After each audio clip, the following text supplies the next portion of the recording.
Hey everybody. Hi everyone. Today we are at Busch Gardens Williamsburg and we're going to share with you 10 of our top tips for visiting Busch Gardens Williamsburg Howl-O-Scream. What's Howl-O-Scream? Howl-O-Scream, I'm so glad you asked, is a Halloween event. It runs September 5th through November 2nd. We don't want you to make the same mistakes that we've made in the past. Yep.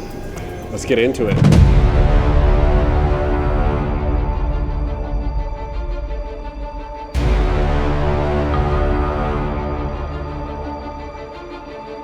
Okay, so one thing to know for Howl-O-Scream is that your ticket to the park is your ticket into the event. You do not need a separate ticket for Howl-O-Scream. Make sure you download the app. I know we've mentioned that in some of our other videos, but the app is very helpful for Howl-O-Scream. It'll show you where all the haunted houses are, the terror-tories, the shows, all that good stuff. Parental discretion is advised after 6 p.m. because there are going to be some amplified scares that might not be suitable for young children. So parents, use your discretion. So during Howl-O-Scream, no bags will be permitted after 4 p.m. Wristlets and fanny packs measuring less than 8 inches by 5 inches are permitted and subject to security inspection. So review the frequently asked questions on the Busch Gardens website to learn more about the updated bag policy and more details around medical needs and other personal care items. If you want to save some time waiting in line for haunted houses at Howl-O-Scream, they do offer a quick queue option that you can purchase. It is an investment. It seems to be date-based pricing, and prices seem to fluctuate, like a little bit more expensive on a Saturday, more expensive as you get closer to Halloween, but just know it is an option. It's a service that you can purchase. Okay, so another tip is to get here early so you are not put into overflow parking. Because of the popularity of Howl-O-Scream, some nights it fills up pretty quick and you're having to park across the road and take the tram all the way in. Okay, so the park offers no boo necklaces. And what these are a necklace that you can purchase that lights up so when you're going throughout the park, you will not get scared. Now these cannot be worn in the haunted houses, but they can be worn through the terror-tories and just walking about the park in general. Now we are not sure that they are going to have them this year. They have for the past 2 years. And one thing about them is you cannot wear the previous year's necklace. You do have to buy the new one. It's anything from like a Frankenstein's monster's head to a ghost. It's little plastic light up pieces that are in the necklace. And it's pretty apparent that people cannot scare you. They can see you coming from a good ways away. Okay, if you're coming to Howl-O-Scream, don't make the mistake of skipping the shows.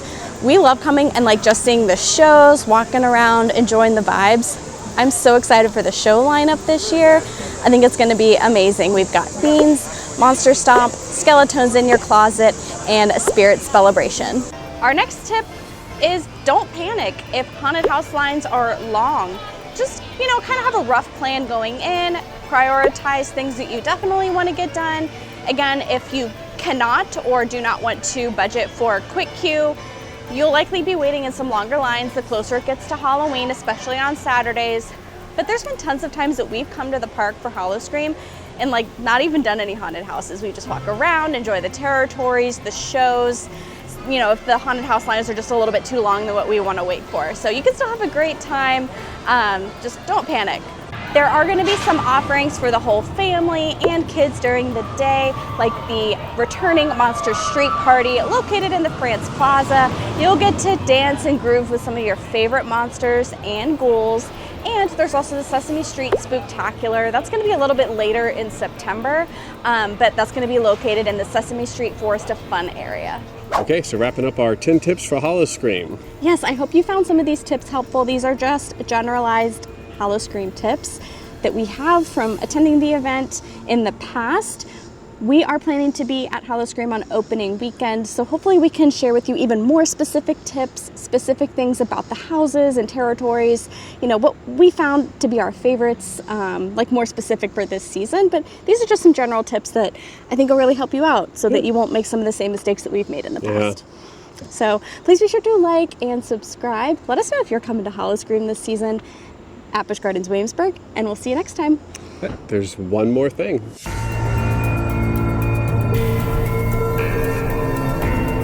Okay, so an extra tip is to bring small earplugs.